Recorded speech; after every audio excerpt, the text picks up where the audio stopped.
G'day, mate, and welcome to ALT-F4, which is the alternative Factorio Friday fan facts.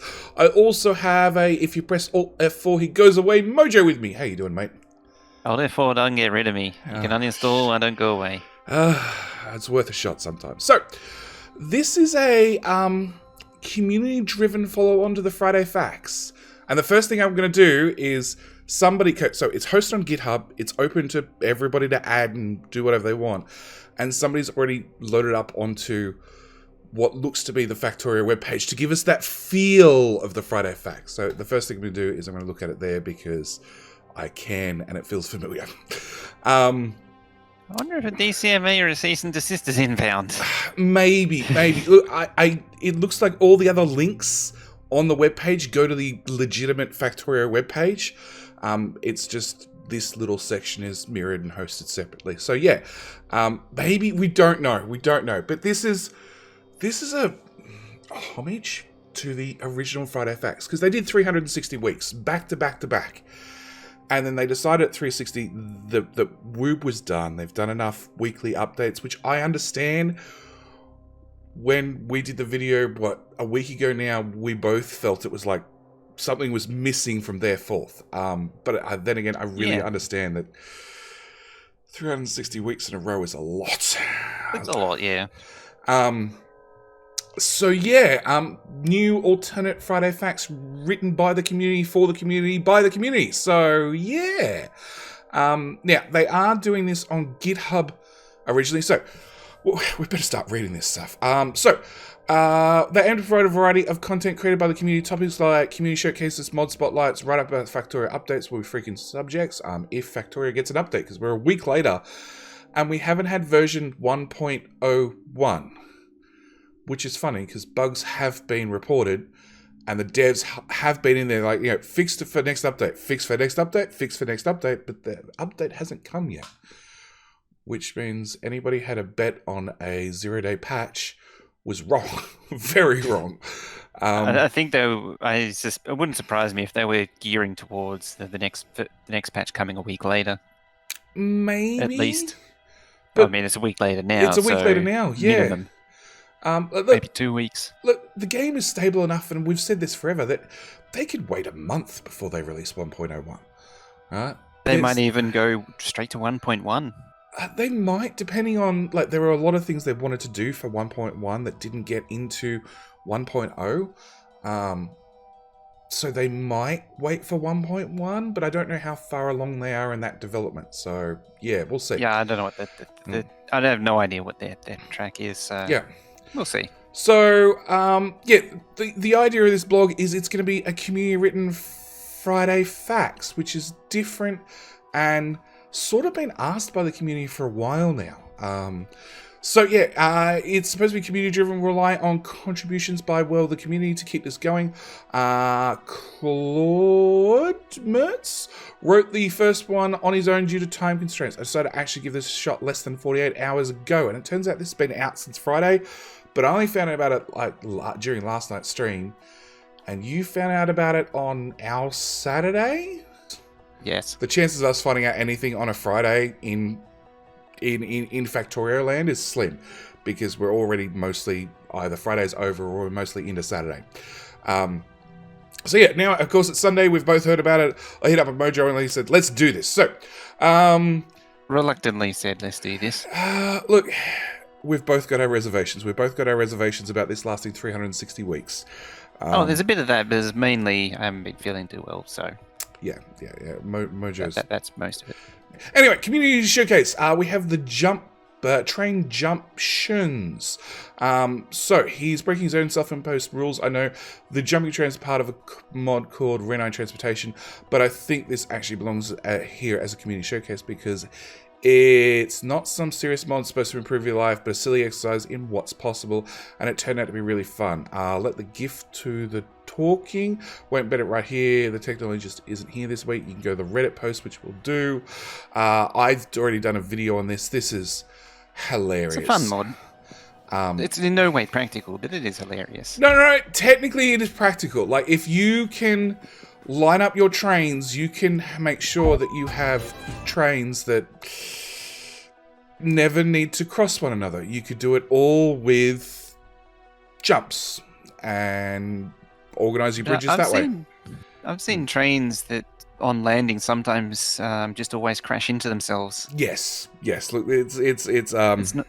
That's why I say it's not 100%. Like it's fun. It's not a practical thing because not 100% trains randomly explode. Yeah, and it's kind of a problem. It's fine. It's fine. It just means your train network needs to require just a little bit more maintenance. Okay. After you get up to a megabase, trains are cheap. As long as you don't happen to blow up the one carrying modules. Make sure that one stays on flat track and not flying through the air. Anyway, away from biters. Away from biters, that too. As you can see, Kiplacon decided to take the matter of making train bridges tunnels work into his own hands to great effect. He saw all the technical effort going into trying to make bridges and tunnels work. Thought to himself, no, I know a better way. The result is a wonky looking situation where trains jump through the air, but the impressive thing to me is he actually made it work in game. This isn't some idea that everybody thinks will ever be possible. Oh no, it's actually already there and you can download it. There's some this is the kind of stuff I love to see from mods. As Waybag, one of the developers put it, amazing. This is what modding was meant to be. I can only agree with that. Yeah, it's a special mod. The inserters yeeting things through the air onto bounce pads, meh. I saw that a while ago when it was first released, and I'm like, yeah, looks interesting, but pass. But yeah, I was the same way. Yeah, jumping trains. I'm like, I'm doing a video on this now. That's amazing. Because it's the thing that's completely useless, but totally hilarious is the one that's better than the one that's actually practical. Yep. So then we had Mod Spotlight, the assembly analysis. Now, I've seen this mod. This is, a lot of people use, what's it called? The one with the stupid little lights. Bottleneck? That's the one. Lots of people use Bottleneck on their whole base. And it's been bit of a UPS hog forever, and it has been optimized. It does way better now. But then assembly analysis came out, which basically turns on bottleneck on tiny areas you base. You can select an area and say, I just want to analyze this and see how well that's working. So, yeah, assembly analysis is one of the actual writer of the alternate Friday Facts, the ALT-F4 mods. So this may seem a roundabout way to promote my own mods, but the truth is, I haven't actually played Factorio in over a year, so I don't know much about the mods that are currently hot and steamy. Developing mods seems to get in the way, it seems, which is why they need volunteers. Hint, see below, as you can see. Let you tell me about the assembly analysis. So yeah, I have a number of modders in my Discord that don't really play Factorio anymore. They tend to write mods, and that's about all they get done anymore. So yeah, I can feel the complaint. So it's like me. I don't play Factorio ever unless I'm recording, it seems, and I don't tend to play games anymore unless I'm streaming them, recording them, doing videos on them. Yeah, work became life and life became work. Anyway, so AA does, it's pretty simple. You see what machines your machines have been spending their time on. Are they working when on inputs, low power, disable? The mod will show you. Use this nice bar with different colors. It seems if this seems vaguely familiar to you, it should. It's what the bottleneck mod does. And what AA provides in addition is a historical view, letting you know what a machine does over time. So simply select a certain area of the factory and see how it performs. So there was a performance bug in this mod that's been squashed. So hopefully it performs a lot better, because I do know from, I think I was looking at it once, and if you selected too much area, your game said no. Very politely said no. But yeah, it is a cute little mod if you really want to optimize one part of your factory and see how well it's working, you know, where machines have uptime, downtime, that sort of stuff, what they're waiting on for their inputs, all that sort of stuff. So it works on everything, including refineries and rocket silos, which means I might install it for the Sub X series to see if I can get my rocket silos to go any faster. Yeah, it turns out Speed 6s, Prod 6s, and rocket silos being fed with loaders, and I still need them to launch faster. You're still got to wait for that launch animation. Yeah, that's literally what I'm down to. I think I'm down to 2 seconds worth of loading time, and the rest is loading and building the actual rocket 46 time. seconds of launch, Yeah. whatever it is. 42 Yeah, or 46. I think it's 40-something seconds. 42 seconds worth of just animation time. So there are And mods. then someone comes in and says 52 seconds. Oh, probably. Actually, it's 52 seconds. It's written up on the wiki. It's written up on the wiki. But there is a mod that actually shortens that time, runs the animation faster. So maybe that's an option as well. Remove silo door, so as soon as it's ready, it just launches. That's fine. That's fine. It can launch right from the bottom of the silo. No, like, sliding up and everything else, just bang, gone. Okay. So yeah, it does work on everything. Having historical overview and details of exactly why a machine is not working will be very valuable for figuring out bottlenecks and other issues in your factory. Give it a try. I'd recommend, like, if you have used bottleneck in the past, this is probably a better alternative, because bottleneck runs on the whole base the whole time. This, you can just check out individual areas, which is like all you really want to do. You don't really need to look at the inputs and the outputs. You don't need to know everything at the same time. Yeah, bottleneck is a bit of a crutch anyway. It's like most of the time you don't need it.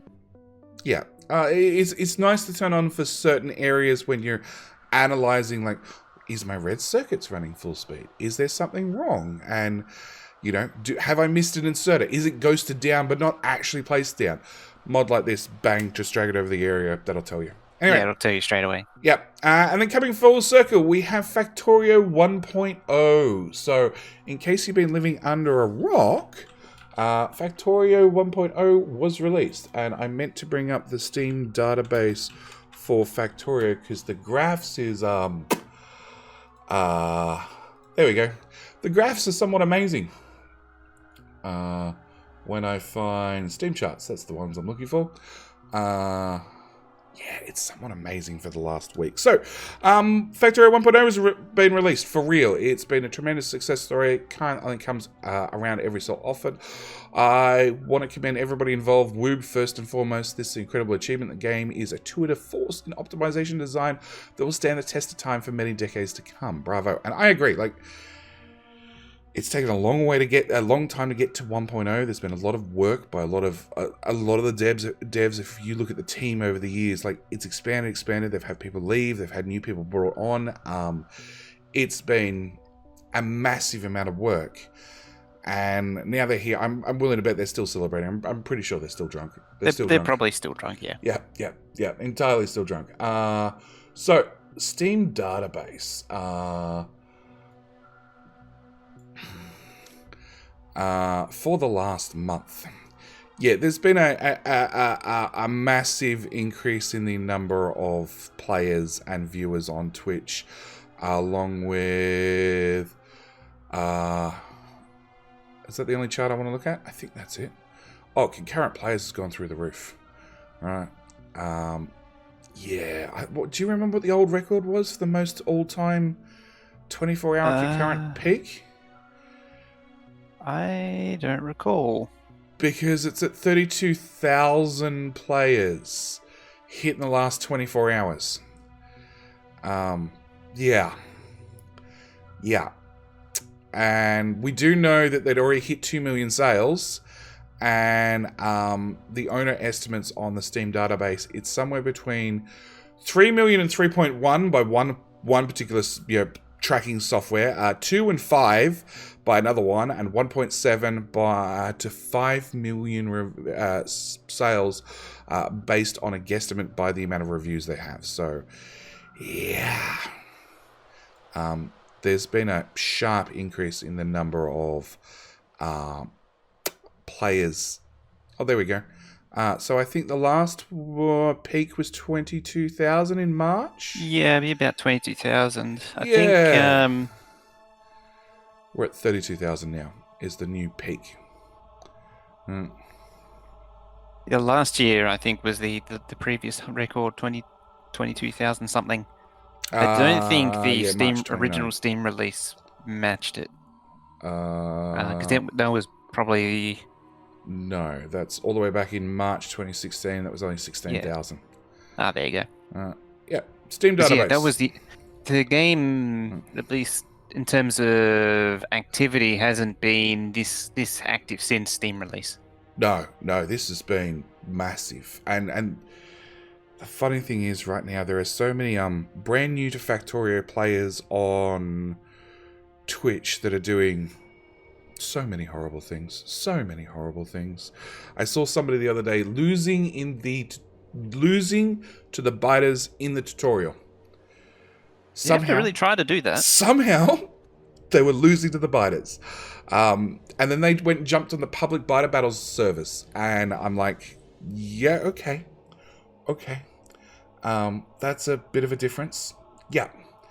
It's been massive. In case, like I said, you've been living on a rock, Factorio 1.0 finally came out, and you're probably not watching this video if you missed that one. Anyway, so contributing. So the end of the ALT-F4. You've made it to the end. Did you enjoy what you read? Learned something new and interesting? Yes, no, maybe. It's time to fix that. They are opening up to contributors. So if you wish to contribute to the project, you find yourself a bit of a writer or passionate about a certain subject and want to share it with all of Narvis, we need your help. They have set up a Discord, which I've gone and joined already. They've already got 200 members on their Discord server to hopefully coordinate ALT-F4 number 2. So yeah, they're hoping to refine it in the next couple of weeks. They're even hoping to set up a proper website, and what I'm looking at is not the proper website. It's something somebody else threw together, but it was far too familiar, and I like the look of it. So we went with the clone of a Woob's official Friday Facts page. Anyway, so it doesn't matter whether you're passionate about a mod, developer a mod, or just big in the community. You're the perfect candidate to write up about whatever you're interested in. Also, they mentioned art, gameplay, or anything else. So, if you've got some time, you're into writing, or maybe not into writing and just knowledgeable on something, swing by their Discord. By all means, sign up, help out. I will be linking to the GitHub, their original Friday Facts, down in the description below if you want to go over there and then join on their Discord or anything like that. But yeah, that's going to be it for ALT-F4 number 1. And both of us wait in anticipation to see how far this goes and whether it'll keep on keeping on. Yeah, see what contributions we get now that things are kicked off next week. Yeah, look, I wish him luck. I really hope this continues the same as the original Friday Facts did and goes for another 360 weeks. But I don't know. I'm a bit old. I'm a bit cynical. I've seen too many things like this pop up and then peter out after just a few weeks. Anyway, with that said, I wish him luck. Thank you guys so much for watching. Do hope you've enjoyed. As always, we'll be back for next week, providing there is a next week for ALT-F4, and we'll see you in that one. All right, bye. Bye-bye.